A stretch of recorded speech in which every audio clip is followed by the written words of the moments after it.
ક્યારે એવું વિચાર્યું છે કે જ્યારે આપણે કોઈને કંઈક આપીએ છીએ પછી ભલે સમય હોય કે પૈસા તો ખરેખર શું થાય છે? શું આપણે કંઈક ગુમાવીએ છીએ? આજે આપણે આ જ આપવાના કોન્સેપ્ટને જરા જુદી નજરથી જોવાના છીએ.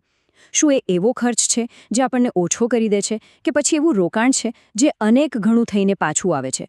ચાલો આ રસપ્રદ સવાલમાં થોડા ઊંડા ઉતરીએ. તો મૂળ સવાલ આ જ છે. આપણામાંથી મોટાભાગના લોકો એવું જ માનીને મોટા થયા છે કે જો આપણે આપણી પાસે જે છે એમાંથી બીજાને આપીશું તો આપણી પાસે તો ઓછું જ થવાનું ને.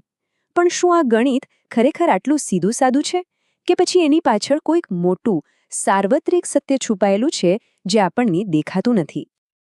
ચાલો પહેલા એ રસ્તાની વાત કરીએ જેના પર મોટાભાગના લોકો અજાણતા જ ચાલતા હોય છે. આ છે અછતની જાળ. આ એક એવી માનસિકતા છે જ્યાં બધું ભેગું કરવું, પકડી રાખવું એને જ સુરક્ષા માનવામાં આવે છે. આ એક સામાન્ય ડર છે એવી માન્યતા કે આપવાથી આપણું પોતાનું નુકસાન થાય છે. પણ આ વિચાર આપણને એક બંધિયાર તળાવ જેવો બનાવી દેશે. અને આપણને ખબર છે કે બંધિયાર પાણી લાંબા સમયે ગંધાઈ જાય છે. જ્યારે આપણે મુઠ્ઠી બંધ કરીએ છીએ ત્યારે આપણે દુનિયાથી કંઈ બચાવતા નથી, પણ હકીકતમાં આપણે પોતાને જ જીવનના એ જીવંત પ્રવાહથી, એ બ્રહ્માંડની વિપુલતાથી અલગ કરી દઈએ છીએ. જુઓ, અહીંયા બે રસ્તાઓ વચ્ચેનો તફાવત એકદમ સ્પષ્ટ છે. એક તરફ છે બંધ મુઠ્ઠી, જે સ્થિરતા અને છેવટે અછત તરફ જ લઈ જાય છે, અને બીજી તરફ છે ખુલ્લો હાથ, જે પ્રવાહનું, જીવનનું પ્રતીક છે અને એ વિપુલતાને આમંત્રણ આપે છે. પસંદગી કદાચ સહેલી લાગે, પણ એની પાછળનું વિજ્ઞાન સમજવું ખૂબ જરૂરી છે. તો હવે ચાલો એ સાર્વત્રિક સિદ્ધાંત તરફ વળીએ જે અછતની આ જાળને તોડી શકે છે. આને કહેવાય છે પ્રતિધ્વનિનો નિયમ. અને આ એક એવો નિયમ છે જે બધું બદલી શકે છે. આને પહાડોમાં પડઘાની જેમ સમજી શકાય છે. તમે જે બૂમ પાડો છો એ જ અવાજ થોડી વારમાં પાછું આવે છે, કદાચ વધુ જોરથી. જીવનમાં પણ બસ એવું જ છે. આપણે જે ઊર્જા, જે ભાવના દુનિયામાં મોકલીએ છીએ, બ્રહ્માંડ એ જ ઊર્જાને વધારીને આપણી પાસે પાછી મોકલે છે. પ્રેમ આપો તો પ્રેમ પાછો મળશે, મદદ કરો તો મદદ પાછી મળશે.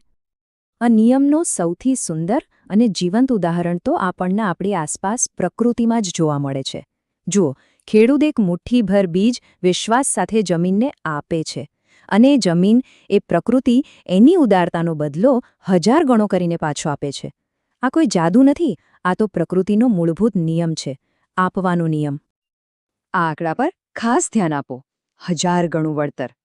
અને હા, આ માત્ર પૈસાની કે કોઈ ભૌતિક વસ્તુની વાત નથી. આ પ્રેમ, સમય, જ્ઞાન અને દયાના રોકાણ પર પણ એટલું જ સાચું છે.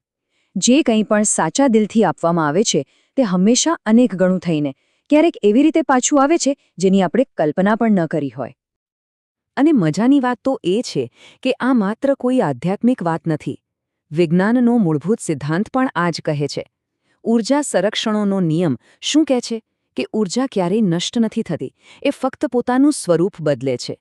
તો જ્યારે આપણે કંઈક આપીએ છીએ ત્યારે આપણે ખરેખર આપણી ઊર્જાને એક સ્વરૂપમાંથી બીજામાં રૂપાંતરિત કરી રહ્યા છીએ, જે એક નવા અને મોટા સ્વરૂપમાં આપણી પાસે પાછી આવવા માટે બંધાયેલી છે. હવે આપણે ત્રીજા અને કદાચ સૌથી મજબૂત પુરાવા તરફ આગળ વધીએ. એ જ્ઞાન જે યુગોથી આપણી સાથે છે, સંતો અને શાસ્ત્રોનું શાણપણ. સફળ જીવનની દિશાધારામાંથી લેવાયેલું આ વાક્ય ખૂબ શક્તિશાળી છે. આ કોઈ સામાન્ય સલાહ નથી. આ તો પ્રકૃતિનો એક અટલ, નિશ્ચિત નિયમ બતાવે છે કે જે વ્યક્તિ આપનાર છે એ ક્યારેય દરિદ્ર, ક્યારેય ગરીબ રહી જ ન શકે. આ એક ગેરંટી જેવું છે. પણ એવું કેમ? આપનાર કેમ ગરીબ નથી હોતો? એની પાછળના કારણો ખૂબ ઊંડા છે. જ્યારે આપણે પ્રેમ, જ્ઞાન, સમય કે શ્રમ આપીએ છીએ ત્યારે આપણી અંદર એક એવી પોઝિટિવ એનર્જી બને છે જે આપણા વ્યક્તિત્વને ચુંબકીય બનાવે છે. લોકો આપણી તરફ ખેંચાય છે, તકો આપણી પાસે આવે છે. અને વળતર માત્ર ભૌતિક રીતે જ નહીં, પણ સુખ, શાંતિ અને આત્મગૌરવના રૂપમાં પણ પાછું મળે છે. તો ચાલો હવે આ બધી ચર્ચાને સમાપન તરફ લઈ જઈએ અને એ સમજીએ કે આપવાની આ માનસિકતા અપનાવવાથી ખરેખર આપણા જીવનમાં કયા નક્કર ફાયદા થઈ શકે છે. આ વિચારને બરાબર સમજી લેવાની જરૂર છે. આપણે આપણી ડિક્શનરી બદલવાની છે. આપવાની ક્રિયાને ખર્ચ તરીકે નહીં, પણ એક રોકાણ તરીકે જોવાની છે. એ આપણા ખાતામાંથી ઓછું નથી થતું, પણ એ તો બ્રહ્માંડની બેંકમાં જમા કરેલી એક મોટી એફડી છે, જે યોગ્ય સમયે વ્યાજ સાથે પાછી મળવાની જ છે. અને આ રોકાણ પર વળતર શું મળે છે? પરિણામો એકદમ સ્પષ્ટ છે અને એવા છે જે દરેકને જોઈએ છે.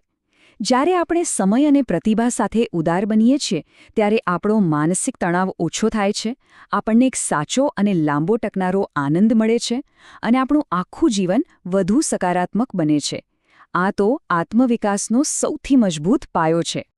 અને હવે આ સવાલ કોઈ બીજા માટે નથી, કોઈ પ્રવચન નથી. આ એક વ્યક્તિગત સવાલ છે જે આપણે આપણી જાતને પૂછવાનો છે. આજે હું મારા સમય અને મારી પ્રતિભાનો નાનકડો હિસ્સો પણ સમાજના ભલા માટે કેવી રીતે લગાવી શકું? આનો જવાબ આપણા સૌની અંદર જ છે.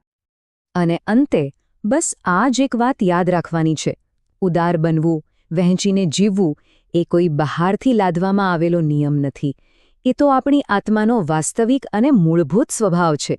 આપણે બસ એને ફરીથી શોધવાની જરૂર છે.